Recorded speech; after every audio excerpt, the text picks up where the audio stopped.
Well, hello, everybody, and welcome out to your Monday night. It is a wonderful Monday night. It is an exhilarating Monday night.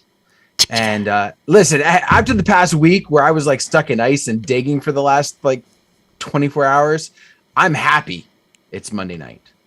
Because I don't have to be out digging. You're digging? What? Huh? It was ice. See, John, Dan and I have this thing called more than winter season. So it's other seasons than winter. You only have winter. So when we get winter, we move winter out of the walkway, out of the driveway, and go on with life normally. Not walk over it for the next 8 months. Hey, I get to stand a lot taller at this time of the year. He cleans his gutters out in the wintertime. That's it. That and he's used to like you drill through the ice, like and go fishing. But we couldn't drill through this ice because there's pavement underneath it. Yeah, I was gonna say, if I would have drilled through the ice, I'd have been into my front walkway, and I'm like, I don't want to replace that cement. Yeah, no. I just throw some salt on it and wait an hour. Wait an hour. And for us, we throw salt on it and wait till June. And you know what? We probably would wish we hadn't done that afterwards. You see where I'm going with that? You wish you would have had it done after what? I did something that I wish I wouldn't have done. Oh, is that your segue into our topic? So subtle. Yeah. Ladies and gentlemen, Dan, Captain Subtle. I tried. I mean, yeah, it works. Yeah, better than I didn't even try. I just usually my segue is always my disclaimer. Yeah, that's how we usually start the show. That is true. So my disclaimer is tonight you have to help me with a certain part when we ask you to help me for it, those who are watching, because Dan, John, and I can't figure out where I heard this from. So maybe you guys can later when we talk about it. Dreams. So before we get into tonight's show, just give you guys a heads up. Next week is our annual, or I should say, no, excuse me, not next week. The week after would be our regular Monday night. It would be the third Monday of the month. But because a lot of people are headed to Las Vegas that week, we're going to be moving our training night, which is usually the 21st or would have been the 21st. We're moving it to next Tuesday, so it'll be the 15th. We would have gone to Monday, but something about Valentine's Day and you know, people doing something, I don't know. Yeah, I got DJs. A big date. We don't have anybody. I got a big date. Yeah, so we can't do it Monday night, so we're going to be coming back next Tuesday. I can't even say that with a straight face. I'm sorry. We'll be your Valentine, MJ. Yeah. No thanks. So next Monday night, we will be doing a show of some sort. Probably talking about all the things, all the music that we love. That would be fun. And then Tuesday night will be the training night, and it's going to basically be focused on creating crates and giving some music suggestions and tips that people use or think are going to be big this summer. So let's say I think we got Rachel, and Brian's going to be doing a spot. I'm just going to be blanking. Jay's going to do some of the after thing. He's going to do something. I can't remember who's going to be doing it. I've got it written down, and we'll be sending an email out tomorrow. But yeah, I'm just drawing an actual blank on that. So that'll be next Tuesday night at 8:00 Central, going till 8:00 Eastern to 10:00 Eastern. So that's that. Okay, let's jump into tonight's topic. Okay. So MJ's been making a list and checking it twice. Yeah, this is going to be awesome. So the idea about tonight's show is I wanted to kind of look back at times when there was the opportunity to take a show and we either chose to take it and we regretted it later, and maybe some of the reasons why we regretted it later, or the times where there was an opportunity to do something and we passed, and then we look back on it later and we regretted we should have taken it and we didn't. And that's really what I wanted to kind of dig into tonight, because throughout if you've been doing this for a while, you're going to be having opportunities for both sides, mainly one more than the other. But there's going to be some times where it just wasn't what you were hoping for out of the experience. So that's what we want to dig into tonight. So MJ, this is about gigs, not dates, right? Because that's a whole different.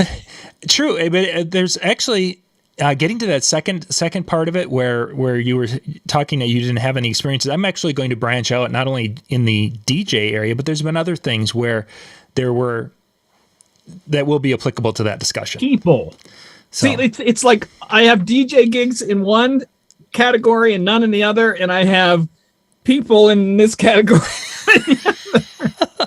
So yeah, we'll be having kind of a discussion about tonight. So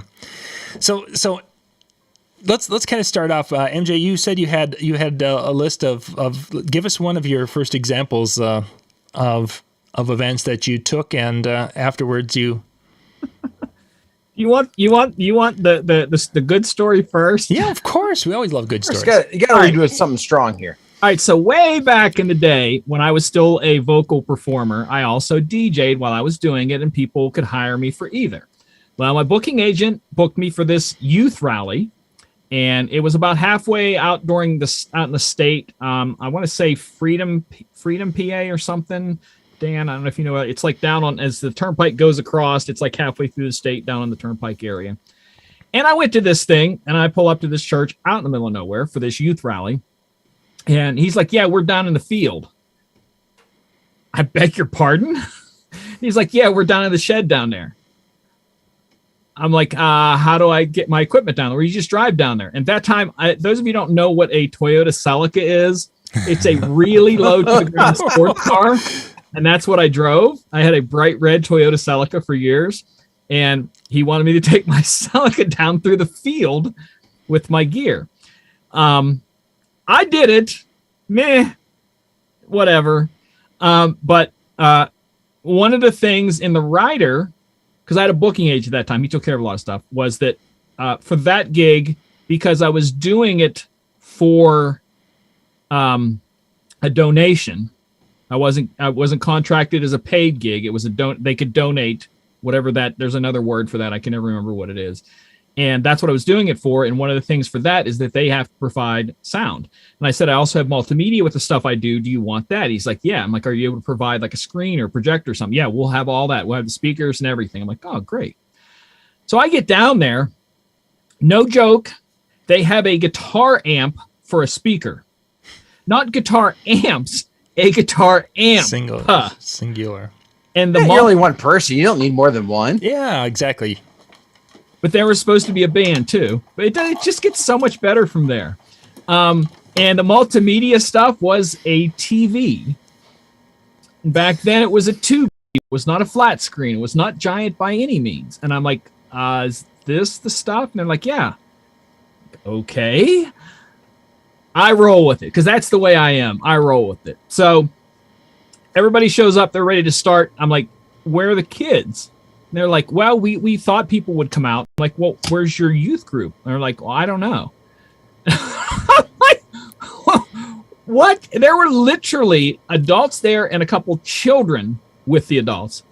And they're like, well, do you want, I mean, like, what do you want to do here? He's like, just do your thing like you normally do. And I'm like, for what? He says, yeah, just treat it like normal. I'm like, okay. So I get up and I play a couple of songs and I'm literally standing there looking at the adults, looking at me. And I'm like, not much else I can do because they hired me for DJing, not performing, just DJing because they wanted a DJ at the party.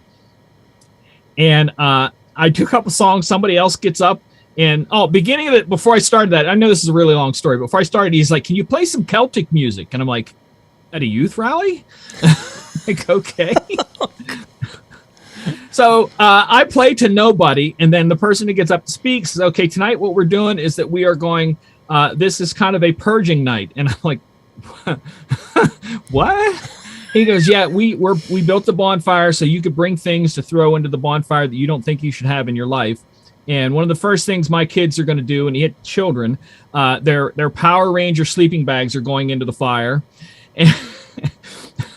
And they ended up doing a collecting thing, and it was split between me and the person who spoke what they collected. And they handed me $1.30.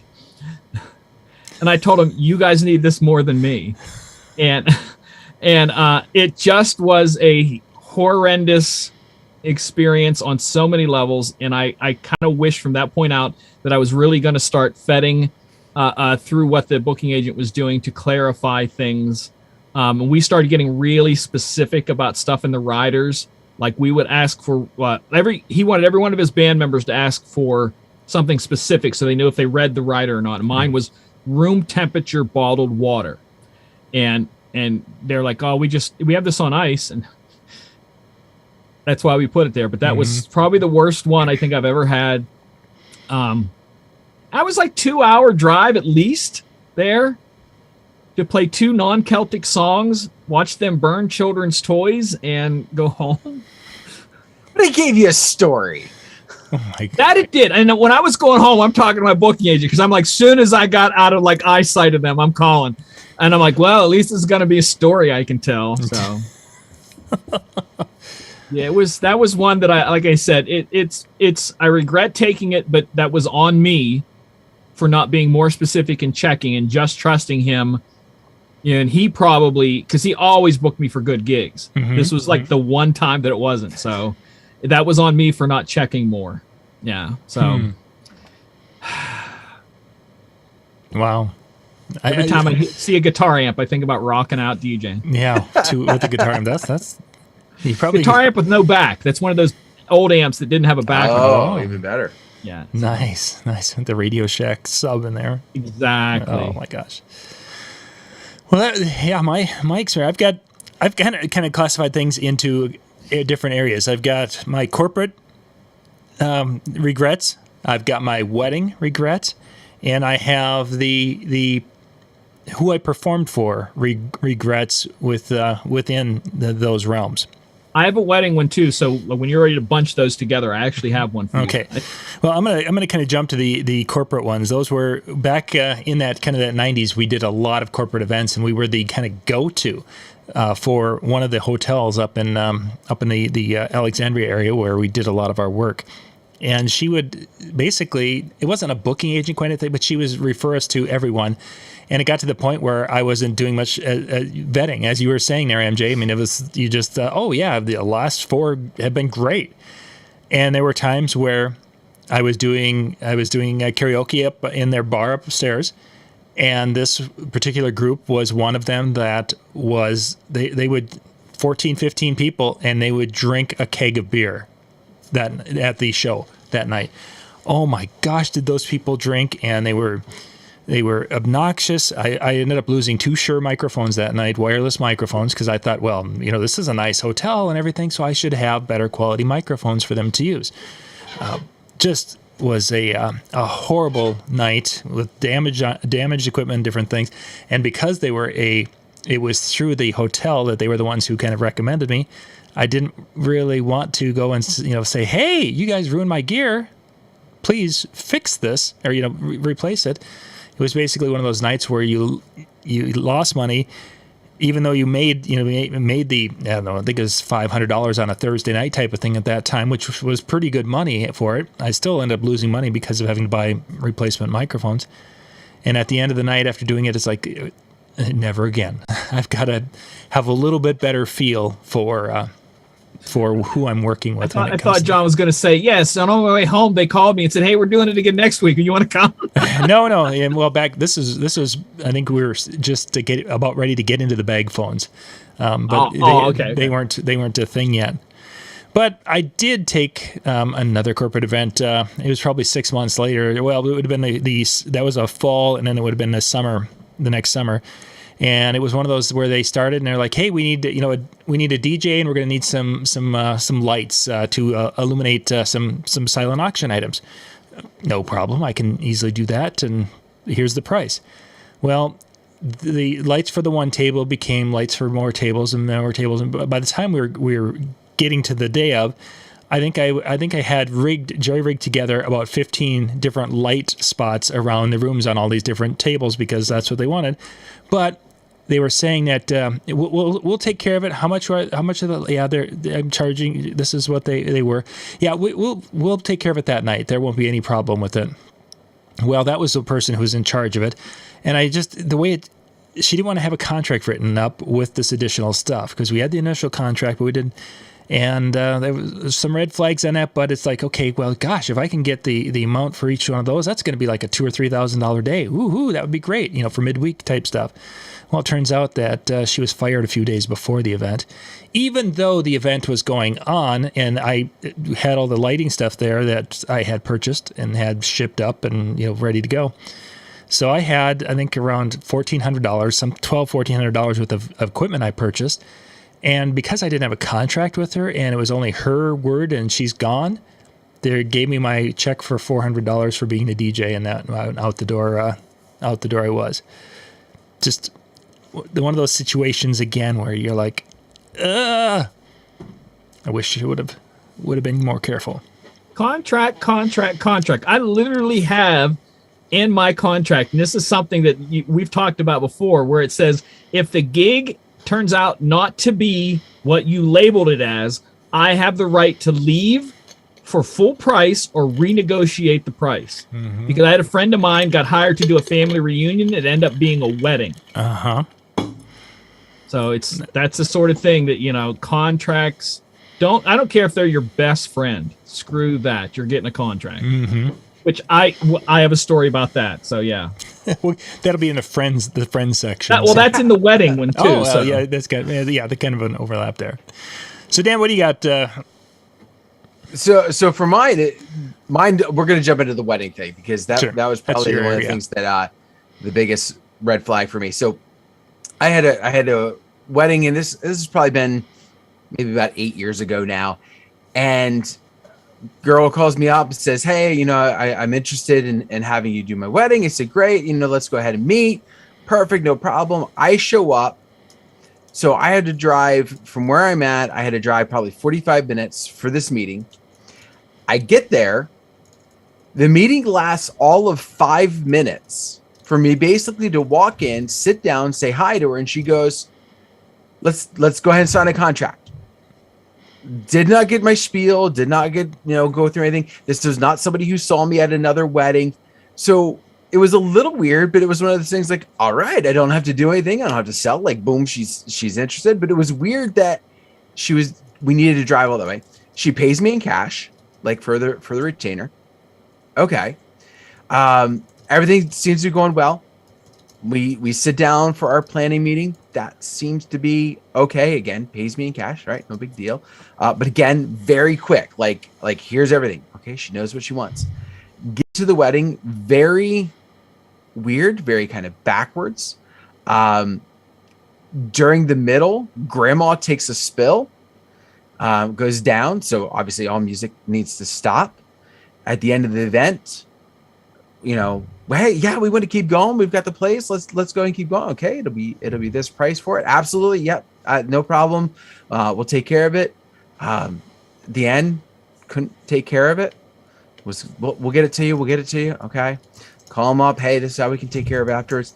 Well, you stop the music for a half an hour, so we don't think we should have to pay for the extra half an hour. and if you decide to come after us, we're going to blast you with a review. Okay. So it was just from the beginning, there was just, I felt like there was a lot of things, like looking back, somebody who's never seen me before, and at that time, like social media, my presence on there was not enough where you could go, well, we could get a really good feeling of what you do because we can check out like 20,000 videos of what you've done. No, it was like somebody who was that eager to jump into things was like, then grandma going down, that was not necessarily a red flag, but it was still one of those things that kind of happened. But then just like how it was handled at the end, and then just the way she went, and then I ran into the decorator maybe about 6 months to a year later, and she kind of shared a very similar type of after event type of story, and that was a family friend, a friend of the mom, and so it was just like things like that. It like gut punch afterwards. Like now I go to the point where, when I'm meeting with my couples, any couple who's like, let's do this, it's like, let's have a little meeting. Like, we don't have to meet in person. We can do it over Zoom. Like, let's just chat a little bit. Mm-hmm. And let me just get your story. Let's just talk. Let's get to know each other a little bit. And if I get one of those types of moments, it's like, nope, sorry. Like, forget it. I'm not the person for you. Yeah. Yikes. Jeez. So while Dan was telling that story, he brought back, I think, three different experiences that I hadn't even thought about talking about tonight. Specifically, when it came to the money side of it, the experience with the professional check bouncer, the one at the one wedding where the bride and groom were almost exactly what you were describing, and they just wanted to get you hired. And then the day of the wedding, they didn't have any money, so we made them open up their cards before we would start playing. And they opened up their cards and didn't have enough money for us to play the whole show, so we only played half a show until they could either get more cash or we were leaving. We ended up leaving. And then the last one, that one I'll go into more detail, but yeah, when it comes to the money side of it, things there can be a lot of issues there. MJ, you said you had a wedding one. What were you? Wedding and money. All in the same story. Oh. So I used to, again, touring, and there were a band, and there were sisters, and one of the sisters was getting married, and like, well, we have to have you for the wedding. I'm like, all right. And I'm like, what would you charge? I'm like, I don't know, whatever you guys want. It's not going to be anything all that big. And then it became something big. And they're like, are you sure this, just the little amount's going to be enough? I'm like, I'm not going to stress over it. And do the gig that day. Had a horrible time because I hate weddings so bad. I just had a miserable, you could have paid me thousands and thousands of dollars. I still would have had a miserable day. And they go on their way. And I think, like I said, because we were friends, we toured. I thought they'd catch up with me later. Didn't hear from them. I checked with my booking agent. He's like, well, call them. And I'm like, okay. So I called him. And he's like, well, why are you calling now? I'm like, what do you mean, why am I calling now? He goes, it's been like a month or two. I'm like, you were on your honeymoon? I just figured, He goes, we thought you were just doing it as a wedding present. I'm like, the minimum I'm going to charge is like $1,000. I'll give you $50 and I'll stay home.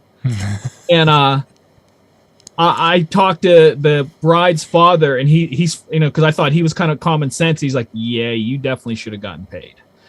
And I just didn't push it because they were friends. And that became my turning point for never doing weddings again, because I just don't like them to begin with. And you can't pay. Like, I have this belief in a pay to pain ratio.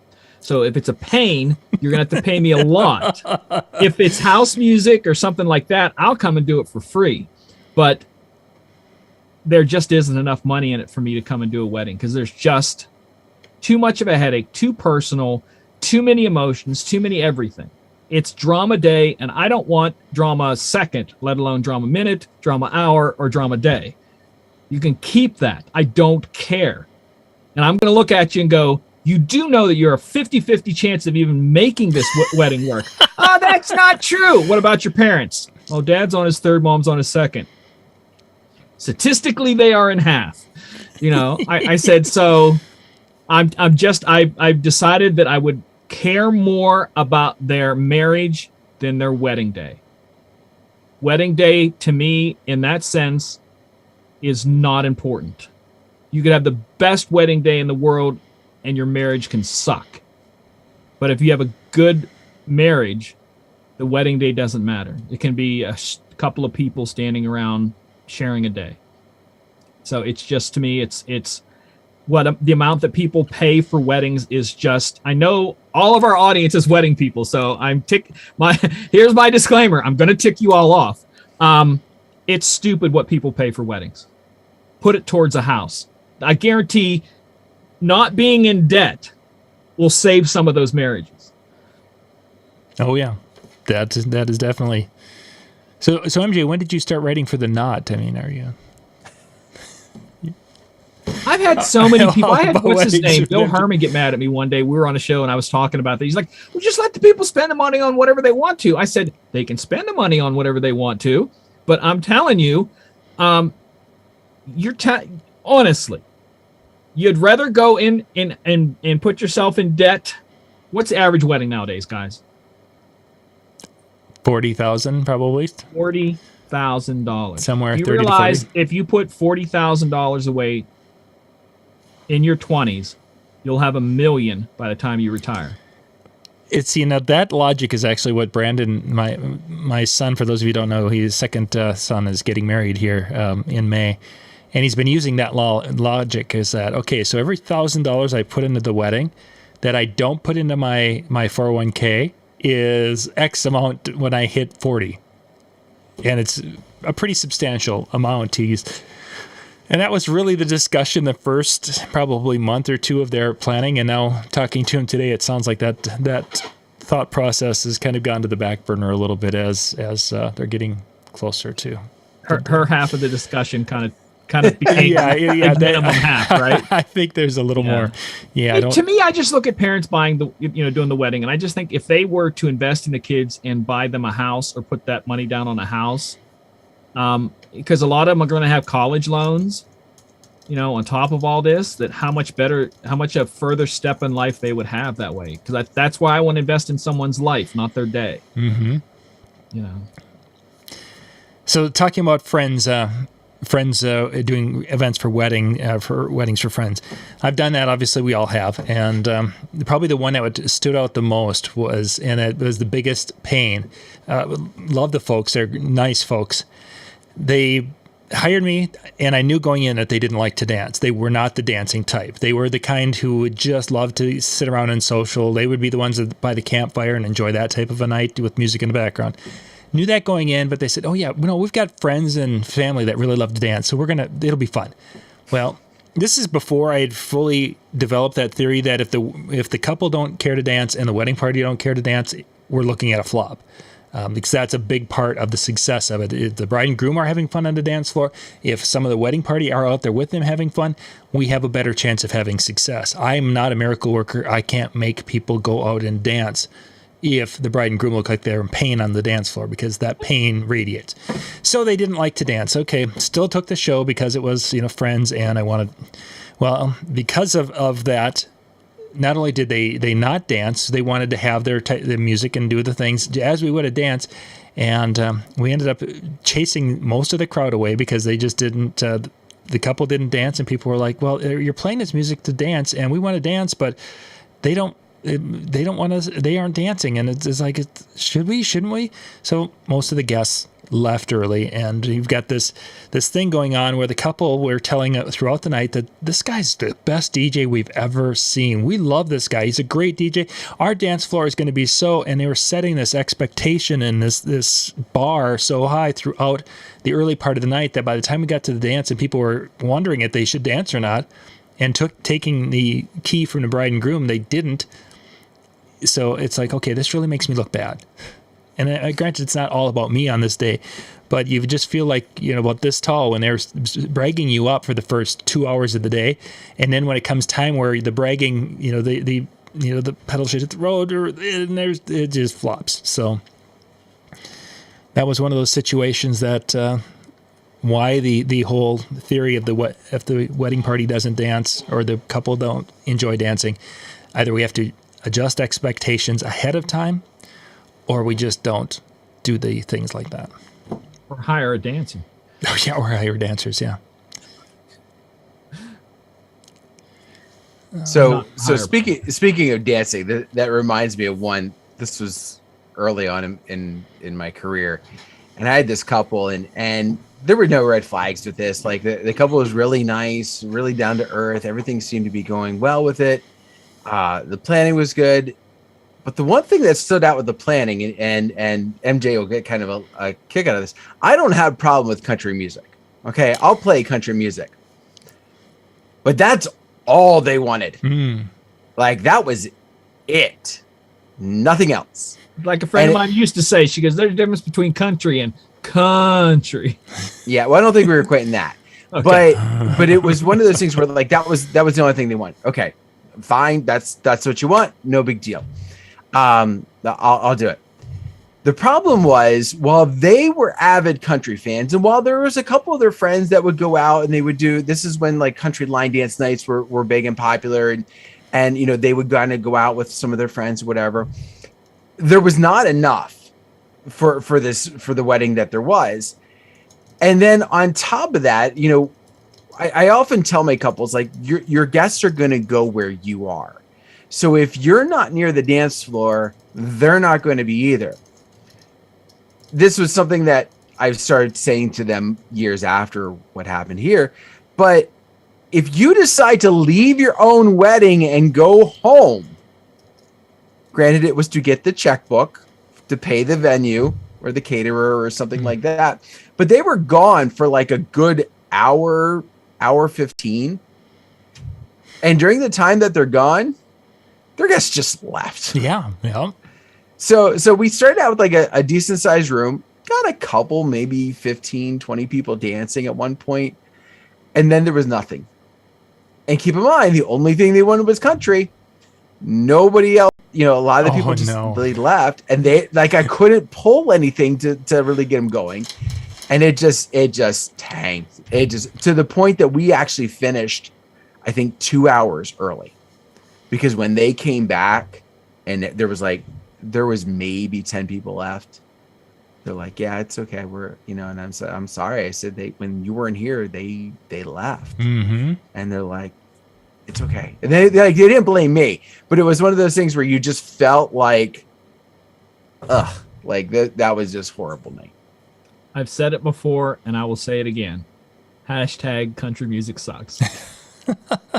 I don't know if it had much to do with the music, or I'm blaming it on that, because we've had those experiences too, where the couple will leave for whatever reason, or the bar hopping that used to be so prevalent. I don't know if that was something that you guys experienced out there, but from the church, between the church and the venue, we're going to go bar hopping. Or the few times that I've had it recently and I say recently, probably in the 5 to 10 years ago.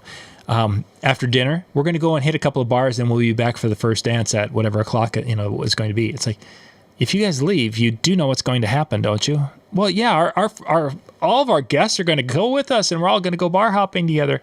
You're not going to have 150 people go bar hopping with you, maybe 50, and then attrition will take out the rest. Yeah. Yeah, it wasn't so much the music, but the fact that it was such a narrow selection that did not appeal to their guest list. That, it very well could have been all Huey Lewis, and they would have left in 5 seconds rather than 20 minutes. I'm thirsty. My throat's been hurting. It's good. Yeah, I'm kind of doing that. Yeah, no. We moved over to yeah, that's just not right. Not right. Yeah.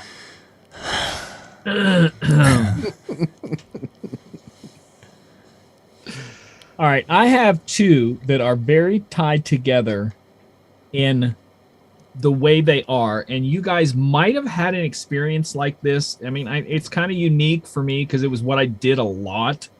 But being the DJ, the performer, I would get hired to MC concerts, like the guy that introduces the band. Sure. And all kinds of stuff like that. And I had 2 of them that were just absolutely terrible experiences. One was up in that festival that I told you I did up near you in Sioux Falls. They said, well, you're performing on the other stage during the time. You come over and host the Battle of the Bands. The Battle of the Bands was a little bit more than just music. They were bad-mouthing each other. It was rough. I felt lucky to get out of there with my equipment. I mean, it was bad. I'm calling my booking agent. I'm like, please come back to the festival and get me. I'm not taking the shuttle back. Oh, jeez. So he came and got me. And the same thing was another one here in town. And I don't know if you guys know a hip-hop group called the Taylor Gang. Dan, you probably heard of them. They're part of I don't want to know. I'm going to say Wiz Khalifa, but I don't know if they're part of his crew. They're from here. Oh, okay. And they were the main act for the whole thing that I'm introduced. And I got booked through one of the guys who used to promote the club stuff when we would do the fashion nights, and I was the MC for the fashion nights. And they were always really classy. So when he had me come do this, I thought it's going to be that kind of thing, but it wasn't. It was real rough, to the point where I'm standing there. People are going, when are they coming on stage? And I'm like, I've got to announce them. Where are they? They're like, they're upstairs getting high. And I'm like, they're supposed to go on 30 minutes ago. They'll be down. So it got to the point where I'm like, I'm going to call the cops that people are doing drugs here. I was so sick of it. And they finally came down. And again, their name is the Taylor Gang. I intentionally introduced them as Taylor Dane. You guys don't even know who Taylor... Do you know who Taylor Dane is? Yeah. Okay, I just want to make sure. Yeah, and I intentionally introduced him as Taylor Dane and walked off the stage. And they were high. They didn't know. Yeah, they're like... Trust me, when they walked down those stairs, it was like a fog machine following them. And I'm like, oh my gosh, I'm done. I'm done. Yeah, so a lot of stuff like that, to where you always got to ask. Like I said, because always make sure there's security. That's why I like clubs, because there's always security. That's why I really like working at the casinos, because they tell me stories of stuff that happens. You don't see it happening. You don't see the people being escorted out. It just gets taken care of. Mm-hmm. And that's what I like. So that's why some of these ones that, like we said, vet them, check them out, make sure, draw lines in the sand for yourself if you have to. Those are just 2 bad experiences I had with just DJing and hosting. So I DJed between the bands and introduced the bands, and both were just, and I had a lot of great ones. Trust me, I had some great ones that I got to meet and hang out with some really big name people and speakers and stuff. But those 2, oh my gosh, just makes me want to avoid people. That's all I got to say. You guys are in my studio. Get out of my you kids, get out of my studio. There. Oh, funny. The people watching tonight probably think I'm like the most miserably unhappy person. I'm like, no, seriously, I'm really happy because I'm away from people. Because I don't have to deal with these. I don't deal with these anymore. Oh, so I've got kind of a combination of a school and I suppose it would be kind of a corporate one, but there was a period of time in the late 90s where we started we were doing a lot of high school dances, and we were kind of drifting into the junior high, and even elementary dances were a thing for 10 minutes here in the central part of the state. So we were doing these throughout the year. There were some years, a couple of years there, that I think I did like 20 school dances myself during that period of time. And we had a pretty good following and a pretty good name in some of these communities. And we wanted to do is kind of bridge that into starting to do dances where the schools would, we would basically be taking the door at these, because in the bar, that was a big thing. We could make more money on the nights where we were taking the door at some of the bars, and we thought, let's do this at some schools.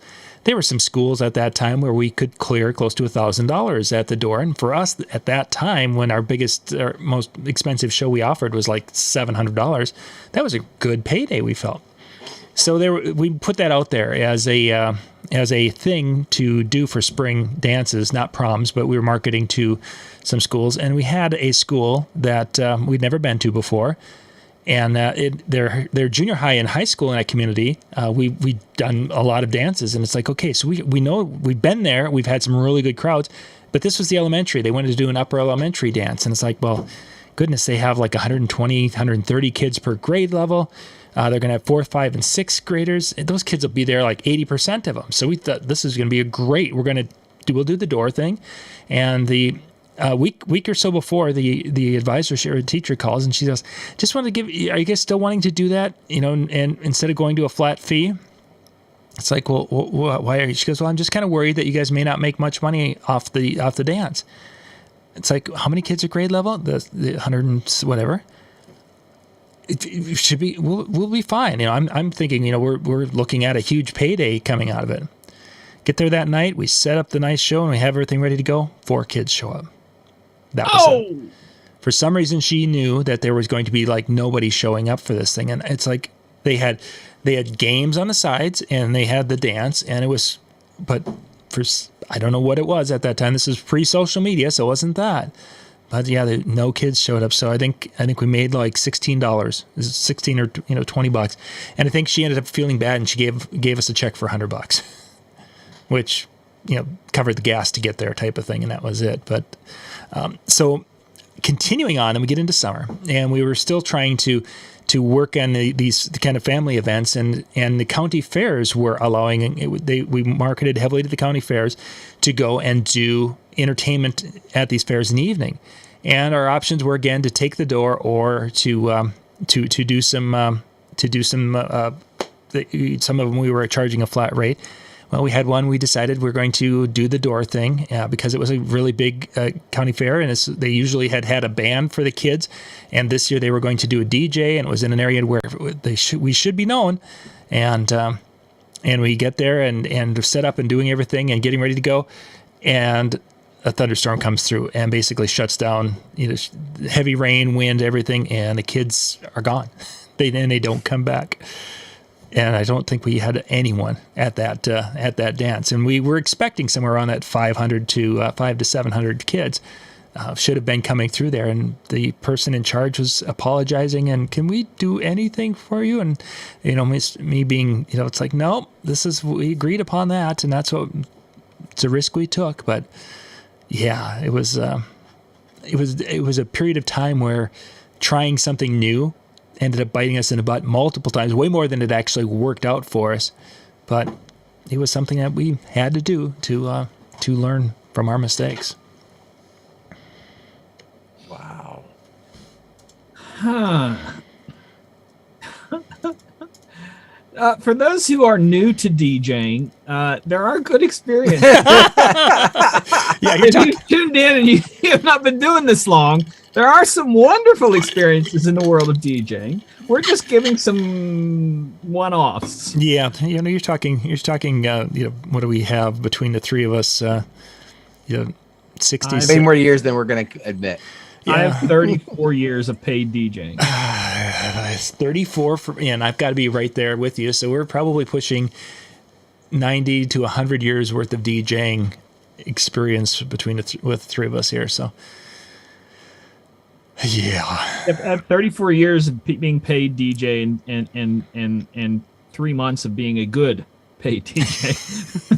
Yeah. Well, but not the past 3 months. This is a while. No, that was a long time ago. I hit a certain point; it was all downhill. Well, once I started to really hone in on how to use Megaseg at the highest level, things really took off for me. I was good there for a while, and then things went south. You got to make sure you're on the right side of the cup. Yeah. The other time it was Huey Lewis, so I had to re-show it. Turn the cup. A few of the good ones. Well, I've got one. This is where I was hoping so much that I would come up with some good ones hearing from you guys, and I still can't think of any gigs that I didn't take that I wish I would have.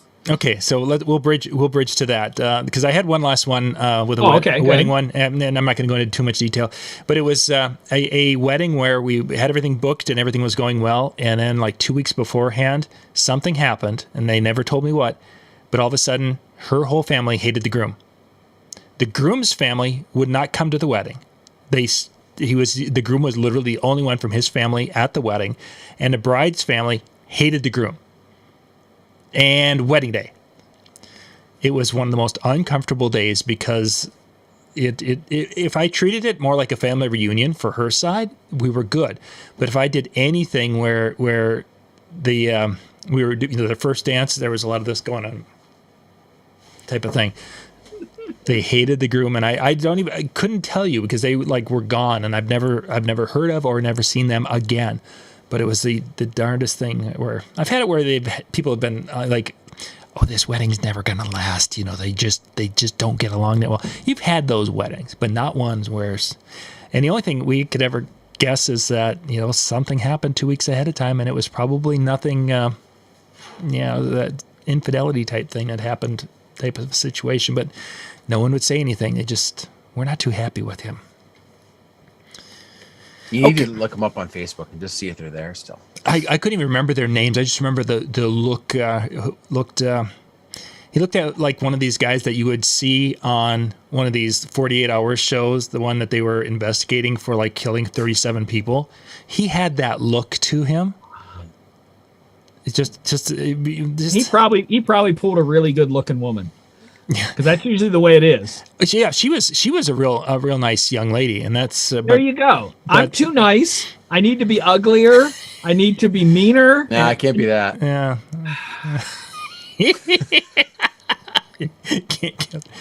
I can't shower any less than I already do, so that's down the drain. So events that I wish I would have taken that I didn't in the DJ world, there was a couple of times where we've had businesses come to us and say, hey, we would like to have you, because we were a house DJ for 10 years. And during that time, I had 3 other bars that came to us and asked us if we would come and do that. In one case, they wanted us to leave that one and come to them in town. One of the situations I kind of wish we would have taken at that time, it was in a different town, so we could have actually kept the 2 at the same time. And I didn't do that. And probably a year later, they started doing weddings. And they started doing bigger weddings, and they would have been a referral source, and what they were after was exactly what I personally was doing at that time, and that variety, and that's why they came asking. They were offering more money, but the only downfall is I didn't know. I looked at it as just a bar gig, and it was going to be multiple nights a week bar gig, but it was just the same thing I'm doing now. It's just now I'd have to do it over there, and I passed up on it. And I look back on that the referrals that the DJ who went there and did that, became kind of a celebrity in the community, and they weren't anywhere as good as I would have been at that time, but you passed it up. All right, before Dan gets to his, I want to let you guys in the chat let me know if I've made this up in my own brain. Or I've heard it, because I asked Dan and John, and they don't remember ever hearing this, but I swore there was someone at one of the expos talking about, should you take a gig, should you not take a gig? And they said something like, if you are 10% or 20% sure you might want to take the gig, you should go ahead and take it. And apparently I maybe made that up. So if you know of someone, while Dan's telling a story, that at some expo or some YouTube video talked about, if you're this much sure, take the gig, let us know in the chat, okay? So I really wish I had a story, but I don't. I know. I mean, it's going to be kind of short in that aspect, but I don't think I've ever had a situation, especially like with what John's saying, where I turned something down, and had I taken it, it would have led to this, it would have led to this, it would have led to that. From the DJing side, I don't think I've ever had that. Like, there's a couple different times where some radio opportunities when I was doing that, there was an offer on the table, but it would involve, moving. And at that point I was married, and Brienne was just not willing to go away. And so, turned those down, and then come to find out I had, the person who did that then moved over here, and now they're like, and of course I'm not the same person, so who knows, but it just kind of, there's different types of opportunities. But I've never been in a gig type of setup to where it's been like, didn't take it, man, that kind of stinks. But yeah, the reason I asked that, because I don't have any of those things that I wish I would have taken, because I am a firm believer, and that's why I said this, because mine, I swore the other person said, if you're 10% sure, give it a shot. And I'm the other way around. If I'm 10% hesitant, I just don't take it. Sure. And I've always trusted my gut, and it's never misled me. There's so many times where I'm like, that would be a lot of money. And I'm like, I'm going to trust my gut. And then someone does it and comes back and tells me, you're so lucky you didn't do this. It was this and that. And I'm like, I just trusted my gut. Yeah. I knew that wasn't a place I was supposed to be. Some of them are just things that I don't want to do as a DJ. There was one not too long ago that they wanted for this big party, and I didn't want to do it, and ended up finding out that they ended up hiring like these pretty much half naked go-go dancers that were dancing on a stage right next to the DJ. And I'm like, I couldn't have done that. I would have been like, I'm done. I just don't want to be a part of things like that. I've actually gotten opportunities, offers to DJ for ESPN boxing matches. And I'm like, I just don't want to have anything to do with sports where people intentionally hurt each other. I said, no, not going to do it. So I'm on that end of it where I will walk away from more than I'll take, because It's not about money for me. So, and I don't remember the person who said it. So hopefully nobody in the chat has thrown that out there yet. But where I could see that conversation potentially going, because as I'm thinking about it, I do think of a couple of people that may have said something along those lines, from the standpoint of, let's assume for a second you're thinking about trying something new. You're thinking about trying a type of event or a type of gig, whether it be bars, whether it be clubs, something like that. And you have an opportunity to do so and do it effectively. If you're 10-20% sure that you might want to try it out, give it a shot, because you have an opportunity to try something, learn from it, and then decide from there on if you ever want to do it again, as opposed to the gut feeling about an event. That I think that's a little bit different, where, I'm doing these types of events. Something just doesn't feel right about this one, maybe just a little bit, that little hesitation, that's enough to say no. But if it's one of those things where you're like, you know what, I'm thinking about doing bars, and you know what, this bar is not going to it's not going to create the end of the world if I suddenly don't do the type of night that I should, I'm trying something. That's where that I don't know. We might as well split the difference and call it the 15%. To where it's something that I wanted to try. I will lean that direction if I have a large pull. Like I've made a joke past couple of weeks that I'm downloading, more country music. I don't like it, but it's going to keep me DJing. I don't have to play it all night, but it's going to keep me DJing, and I don't have to go get a day job. So I'm strong enough on the higher end of that, where I'm like not cutting the line off. I'm like, well, I'll throw a few things in more than I did before. Sure. But I'm still that one way that if I'm not even trying something new, I got to be pretty sure that I have to be really sure that one night I want to give it a shot. Mm-hmm. Even that one night, I have to be really sure, because I'm just not going to kick myself the wrong way and come out of that all sad and upset and feel. Because there's nights I got paid good money that I'm like, wasn't worth it. Mm-hmm. Yep. I've had numerous weddings over the years where that's been the case, and they were fine. Everyone had a good time, whatever. But it was like, I feel dirty. I feel depressed. I feel it's so funny you say that, because when I finished that wedding for my friend that I told you that I hated so much, that's what I felt like when I'm walking to the parking lot. I feel like it was just that I was dirty, that I just sullied my good reputation of being a cool DJ. It was so bad. I felt so bad. Sorry. By the way, a little side note, if MJ does come to the expo this year, he is accepting cowboy hats. Just say. And if Dan shows up and I'm there also, Dan will be accepting slaps upside the head. Coming up next, for those of you out there on any of Facebook, Twitch, YouTube, wherever you're watching, Hanging with Howie is up next, and chillroom, DJNTV.com/chill. Pop out there, and Howie and the crew are going to be doing a recording at the first about 20 minutes, half hour, and then after that, it's the hallway talk. So you can turn on the camera and chat and have a good time. Tomorrow night, there'll be the last week's recordings going up on YouTube, so you guys can catch the show if you missed them last week from Howie and Brian and Jay. And tomorrow night at 10 o'clock Eastern, then Brian and Jay and Howie will be doing their Tuesday night music show in the chill room at DJNTV.com/chill. Awesome. I think that's it for this week. All right. Just want to say, though, don't forget, put in your calendars now if you have it.